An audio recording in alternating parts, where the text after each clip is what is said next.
Suprabhatam, welcome to you. मैं Tagore public senior secondary school में संस्कृत का अध्यापन आरंभ करते हुए प्रतिदिन की तरह छंद टॉपिक को आगे बढ़ाते हुए प्रकरण चल रहा है हमारा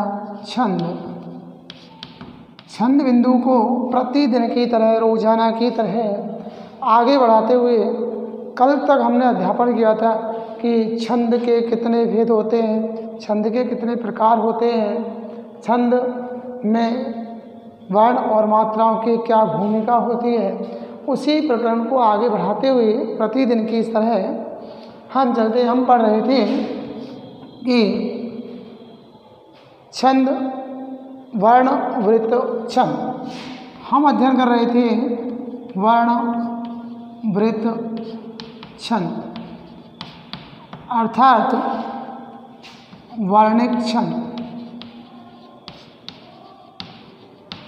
वर्णिक छंद, वर्ण वृत्त छंद या वर्णिक छंद में हमें आवश्यकता होती है वर्णों की। वर्णों की गणना के लिए हम चल रहे थे कि वर्णों की गिनती हेतु हम वर्णों का अध्यापन कर रहे थे वर्ण वृत्त छंद में कि किन वर्णों की गणना की जाती है और किन वर्णों की गणना नहीं की जाती। कल हमने पढ़ा था कि अर्धमात्रिक व्यंजन वर्णों की गणना नहीं की जाती है, अयोगवाह वर्णों की गणना नहीं की जाती है। इस प्रकार से पहला हमारा नियम था कि अर्धमात्रिक वर्ण या अयोगवाह वर्णों की गणना छंदों की गणना में नहीं की जाती है। किन वर्णों की गणना किस स्थिति में की जाती है, इन गणना में जो गणना करते हैं उस गणना में लघु और गुरु। हमने कहा कि वर्णों की जो गणना होती है, वर्णों की जो गणना होती है उस गणना में लघु और गुरु दो प्रकार के वर्ण सम्मिलित होते हैं।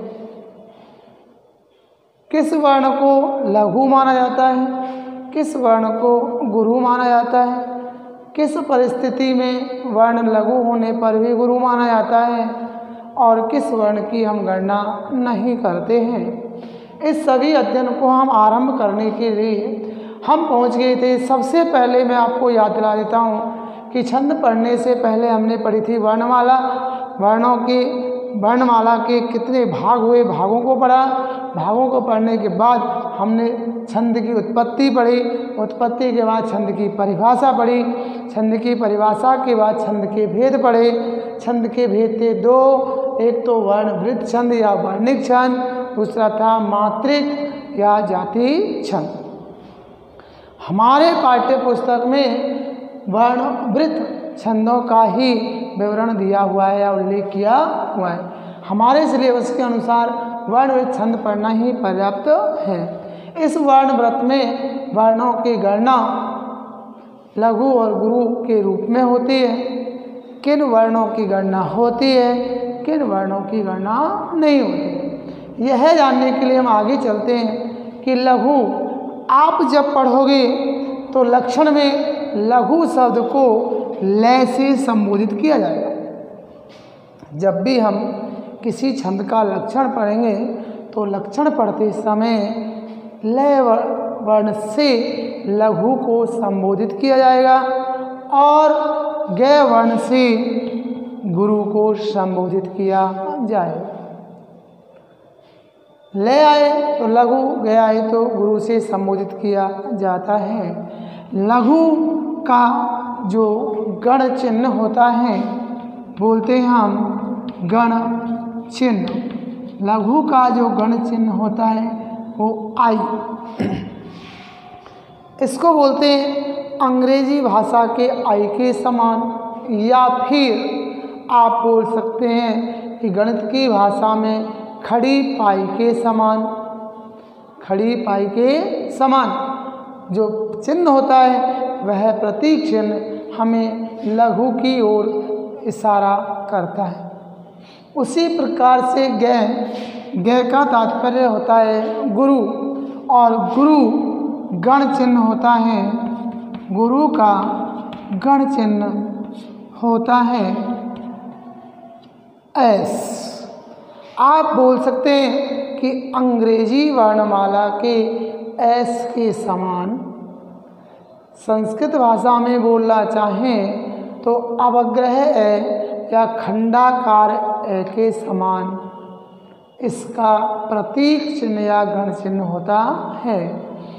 इन गण चिन्हों को मिलाकर के ही गण का निर्माण किया जाता है। हम देखेंगे लघु और गुरु किस परिस्थिति में वर्णों की गणना किस रूप में होती है, किन वर्णों की गणना नहीं होती है, यह जानने के लिए अब हम चलते हैं कुछ नियमों की ओर। मैंने आपको पहला नियम कल ही बताया था कि अर्धमात्रिक वर्णों की गणना छंदों की गणना में नहीं की जाती है। अयोगवाह वर्णों की गणना भी छंदों की गणना में नहीं की जाती है। नहीं होने वाले दोनों मैंने आपको बताए। अब किन वर्णों की गणना की जाती है और किन वर्णों की गणना लघु या गुरु में किस प्रकार से की जाती है, यह जानने के लिए अगला नियम हम पढ़ते हैं।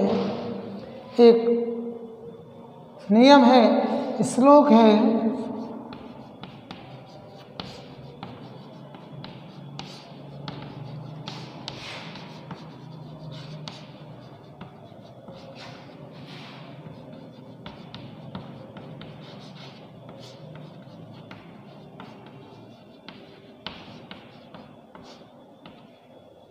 सा अनुस्वारस्य दीर्घस्य विसर्गी गुरु भवेत् वर्ण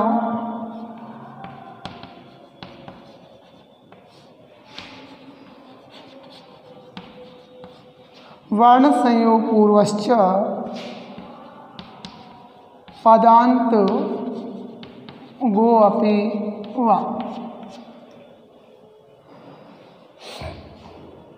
एक श्लोक पढ़ा हमने कि सा अनुस्वारस्य दीर्घस्य विसर्गी गुरु भवेत् वर्ण संयोग पूर्वश्च पदांत गो अपि वा।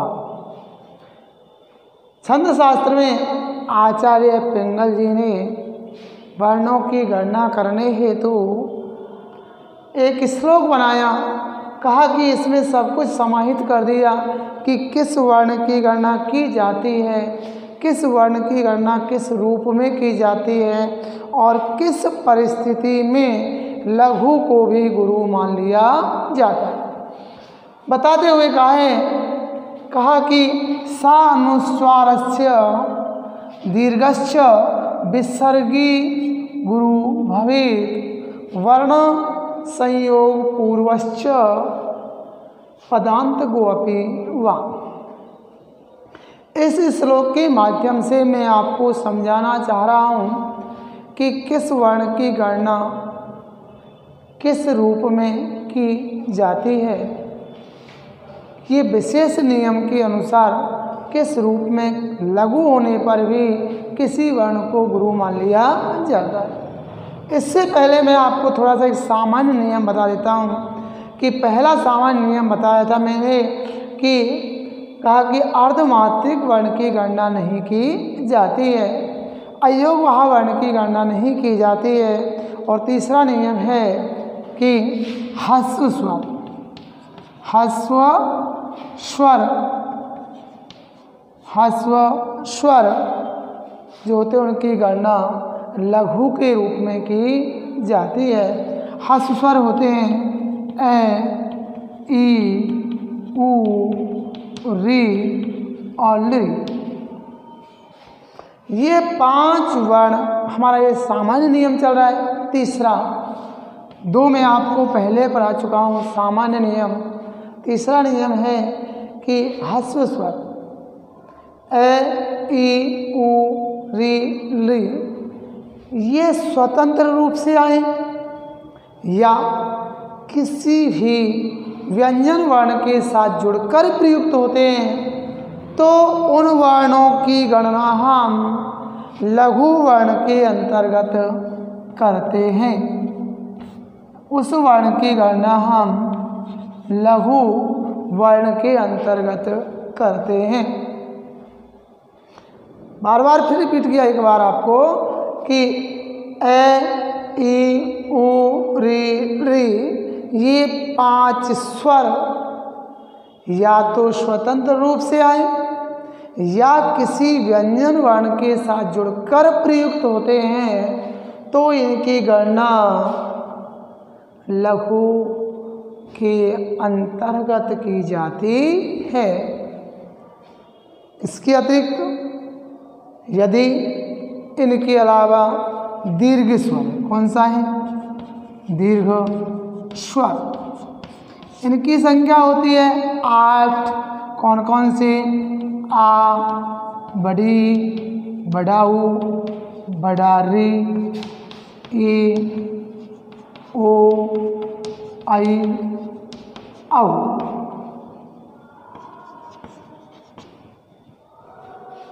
कहा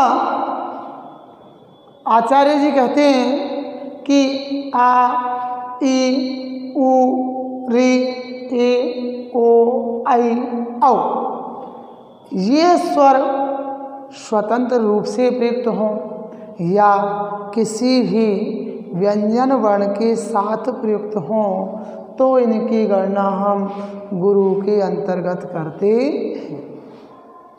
विशेष ध्यान देना आपको कि हम लिखते लिखते गलती कर बैठते हैं कि कंफर्म कर देता हूँ कि बहुत से बच्चे कहते हैं कि सर जी ये छोटा और ये बड़ा, सर जी ये छोटा और ये बड़ा औ होता है।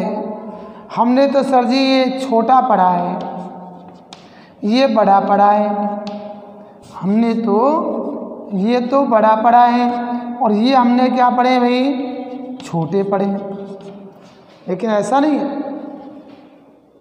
मानते हैं कि आपने पढ़ा है छोटा ए बड़ा ए। हमारी संस्कृत भाषा में या छंदों की भाषा में हमने पढ़ी थी कि सबसे छोटी जो ध्वनि होती है जिसको तोड़ा नहीं जा सकता वो वर्ण होता है, जबकि इस ध्वनि को और इस ध्वनि को तोड़ा जा सकता है, इसलिए ये वर्ण नहीं है। ये तो संयुक्त वर्ण हैं, दो वर्णों से मिलकर के बने हैं, दो ध्वनियों से मिलकर बने हैं, इसलिए इनको हम छोटा नहीं कहते।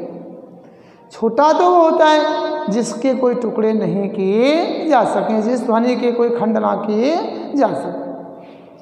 तो आपको विशेष ध्यान देना है कि ये छोटा नहीं है। छंदों की भाषा में, छंदों की दृष्टि से इनको हम गुरु मानते हैं, बड़ा मानते हैं। इसलिए 8 वर्ण या तो स्वतंत्र रूप से प्रयुक्त हों या किसी भी व्यंजन वर्ण के साथ मिलकर प्रयुक्त हों तो उनकी गणना हम गुरु के अंतर्गत करते हैं। इसके अंतर्गत करते हैं गुरु वर्णों के अंतर्गत, और उनके ऊपर गुरु का प्रतीक चिन्ह लगाते हैं। ये हमारे 3 सामान्य नियम हुए। 3 सामान्य नियम हुए छंदों की गणना के लिए, गिनती के लिए 3 सामान्य नियम हुए कि पहला नियम में आपको बार बार कंठस्थ होने चाहिए। पहला नियम समझाया कि अर्धमात्रिक वर्णों की गणना नहीं की जाती है या अयोगवाह वर्णों की गणना नहीं की जाती। दूसरा नियम कि ह्रस्व स्वर स्वतंत्र रूप से आए या फिर किसी व्यंजन वर्ण के साथ जुड़कर आते हैं तो उनकी गणना लघु के रूप में की जाती है। अगला नियम, दीर्घ स्वर या तो स्वतंत्र रूप से आए या किसी भी व्यंजन वर्ण के साथ जुड़कर आए, मिलकर आए, तो भी इनकी गणना दीर्घ स्वर के रूप में या गुरु वर्ण के रूप में की जाती है। ये सामान्य नियम, ये हमारे 3 सामान्य नियम बताए। लेकिन अब कहा, आचार्य जी ने कहा कि कुछ परिस्थितियां ऐसी होती हैं जहां हम लघु को भी गुरु मान लेते हैं, मानना पड़ता है।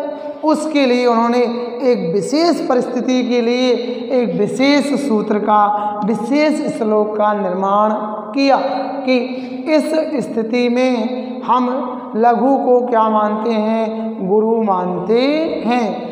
इस स्थिति में लघु वर्णों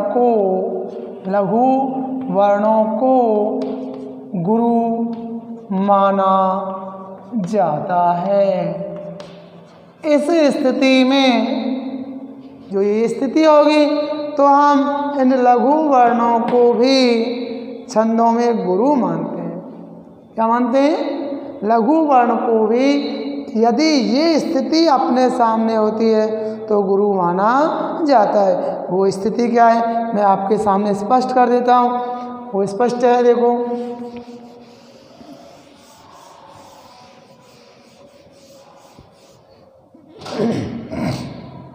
वो स्थिति कही आचार्य पिंगल जी ने कहा कि पहली स्थिति है स अनुस्वारस्य दीर्घ च विसर्गी गुरु हवे। कहा कि पहली स्थिति है अनुस्वार से युक्त वर्ण, अनुस्वार से युक्त वर्ण लघु होने पर भी गुरु माना जाता है। अनुस्वार से युक्त वर्ण लघु होने पर भी गुरु माना जाता है। पहला, इस शब्द का अर्थ है कि अनुस्वार से युक्त वर्ण लघु होने पर भी गुरु माना जाता है। ये हमारी पहली विशेष बात हुई।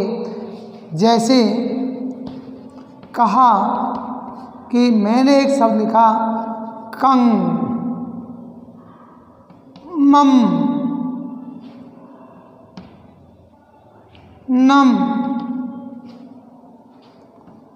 पम, सभी वर्णों के ऊपर क्या है?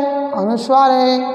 देखो ये क हैं, अगर इसके अनुस्वार को हम दबाकर देखें तो ये लघु दिखाई देगा। इन सभी वर्णों की यदि हम अनुस्वार को दबाकर देखें तो ये कैसी स्थिति में दिखाई देंगे? हमें लघु वर्ण की स्थिति। सामान्य नियम के तहत किसके दिखाई देंगे?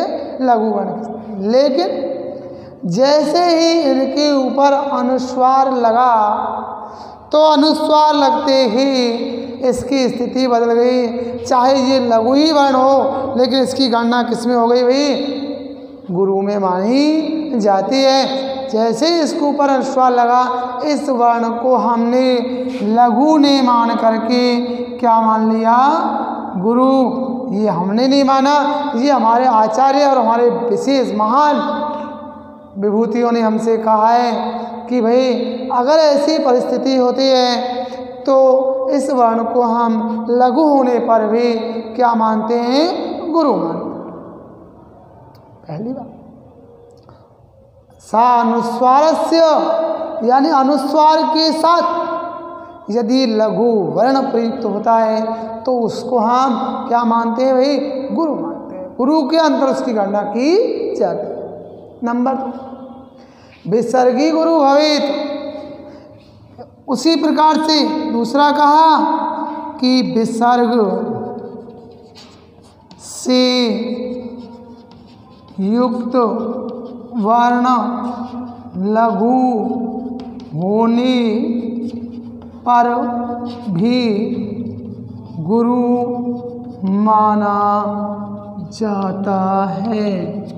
कहा कि विसर्ग, जैसे हमने ये पढ़ा सेम वो, ये थोड़ा सा अंतर है कि एक शब्द का बदल दिया कि अनुस्वार से युक्त वर्ण लघु होने पर भी गुरु माना जाता है। उसी प्रकार से विसर्ग से युक्त वर्ण भी लघु होने पर गुरु माना जाता है। जैसे उदाहरण के लिए इन्हीं वर्णों को मैं लिखता हूँ कह, आप ये तो जानते ही हो कि संस्कृत भाषा में जब हम विसर्ग लगाते हैं तो उसके बाद है की ध्वनि सुनाई देती है। इसीलिए कहा है अकुह विसर्जनीयानाम कंठा।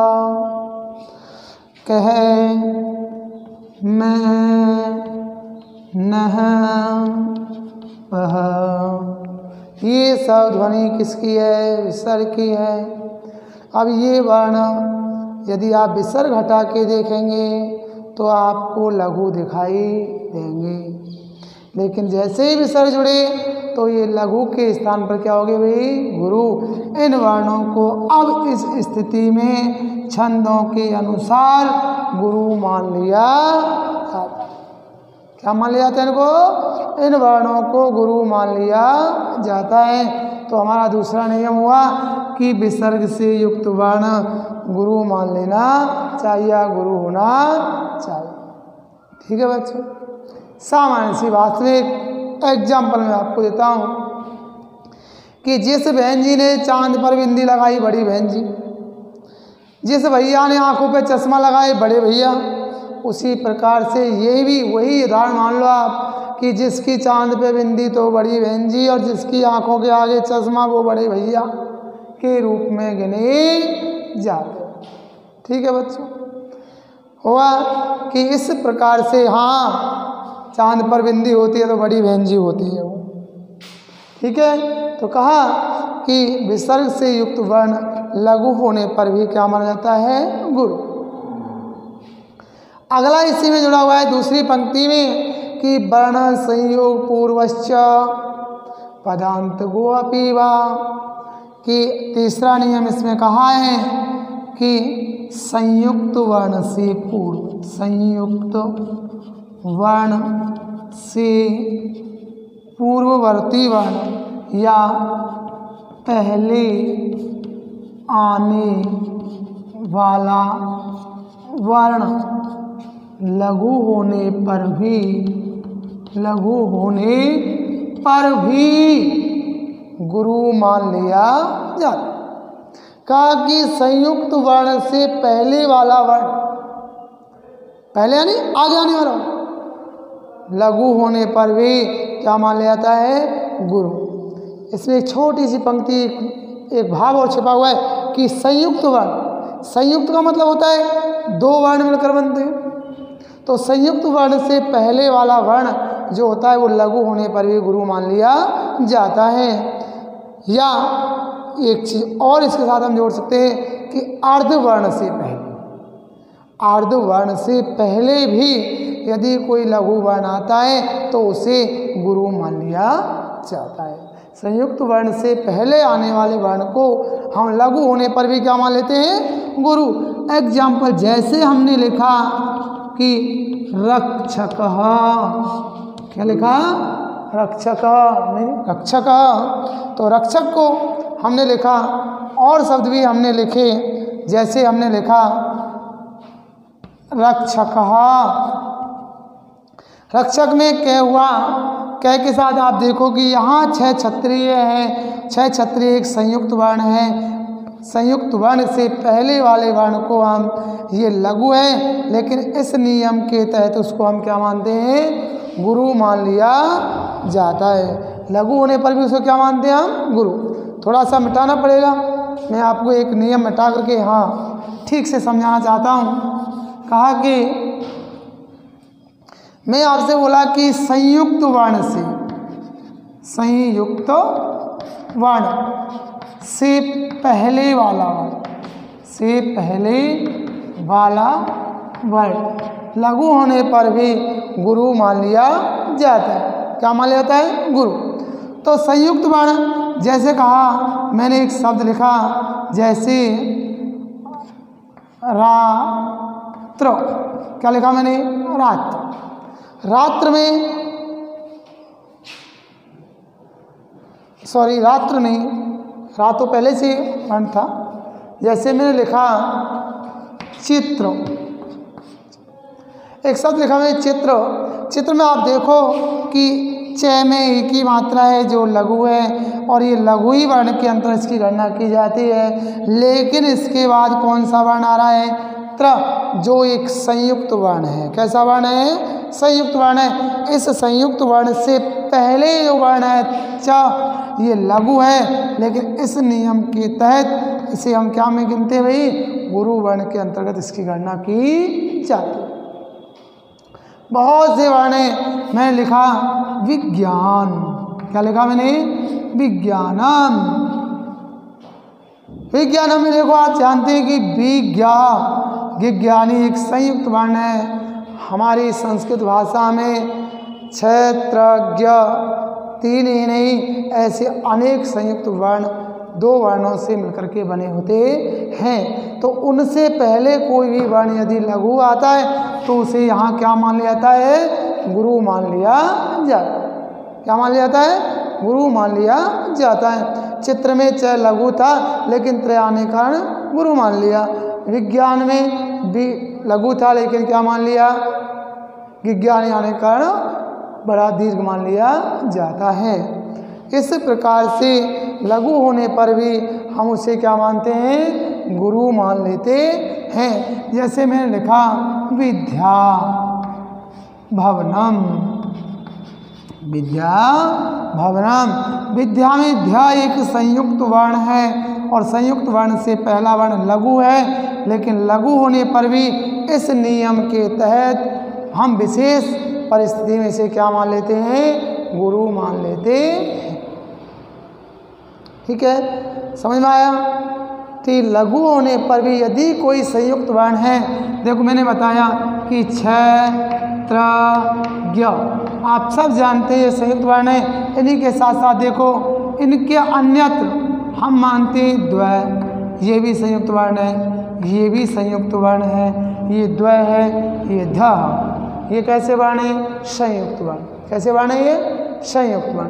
इसी प्रकार से अनेक संयुक्त वर्ण हैं जो दो वर्णों से मिलकर बने होते हैं। तो इनसे पहले आने वाले वर्ण को हम लघु होने पर भी क्या मान लेते हैं? गुरु मान लेते हैं।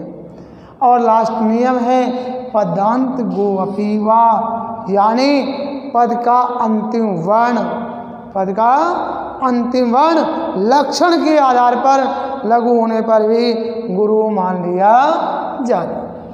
अगला नियम है कि पदांत गो अपि वा। अगला नियम का कि पद का अंतिम वर्ण लघु, पद का अंतिम वर्ण लक्षण अनुसार, या लिख सकते हो आप आवश्यकता अनुसार लघु होने पर भी, आवश्यकता अनुसार लघु होने पर भी गुरु मान लिया जाता है। कहा यह नियम कहता है कि पद का अंतिम वर्ण आवश्यकता अनुसार लघु होने पर भी गुरु मान लिया जाता है। पद का अंतिम वर्ण आवश्यकता अनुसार का तात्पर्य आप समझ रहे हो ना? आवश्यकता अनुसार का मतलब होता है कि यदि लक्षण निर्देश, यदि लक्षण में ऐसा संकेत दिया जाए कि पद का अंतिम वर्ण गुरु होना चाहिए, तो हम उसको लघु होने पर भी क्या मान लेते हैं? पद का अंतिम वर्ण मान लेते हैं, तो उसको गुरु मान लिया जाता है। ये हमारे आज के विशेष 5 नियम हुए। कहा पहले सामान्य नियम के अनुसार, सामान्य गणना के अनुसार मैं आपको स्मृति दिलाना चाहता हूँ कि अर्धमात्रिक वर्णों की गणना नहीं की जाती है, अयोगवा वर्णों की गणना नहीं की जाती है, ह्रस्व स्वर की गणना लघु में होती है, दीर्घ स्वर की गणना गुरु में होती है। लेकिन आवश्यकता इस विशेष नियम के तहत लघु वर्णों को भी गुरु मान लिया जाता है, अर्थात अनुस्वार से युक्त वर्ण लघु होने पर गुरु, विसर्ग से युक्त वर्ण लघु होने पर गुरु, संयुक्त वर्ण से पहले वाला वर्ण लघु होने पर गुरु, और आवश्यकता अनुसार पद का अंतिम वर्ण भी गुरु मान लिया। ठीक है बच्चों, इस प्रकार से ये मैंने आपको एग्जाम्पल उदाहरण सहित सब कुछ समझाया कि लघु वर्ण किस स्थिति में गुरु माने जाते हैं। ठीक है, तो ये ध्यान रखते हुए कल हम आगे बताएंगे कि गणना होगी, गिनती के बाद अगला हमारा कदम होगा कल के लिए कि हम कैसे गण बनाएंगे, किस प्रकार से प्रतीक चिन्ह लगाएंगे और चिन्ह लगा करके किस प्रकार से छंद का नामकरण करें। तो इसलिए आज की कक्षा को मैं यही विराम देते हुए आपसे निवेदन करता हूँ कि कक्षा में कुछ नया देखे तो भी, और यदि कुछ अच्छा नहीं लगे तो भी, यदि कुछ समझ में नहीं आए तो भी, सब कुछ आप मुझे निर्देशित करने की कृपया करें। ठीक है बच्चों, धन्यवाद, बहुत बहुत धन्यवाद आज की कक्षा के लिए। कल फिर आपके सामने आगे हम इसी बिंदु को आगे बढ़ाते हुए उपस्थित होंगे। धन्यवाद।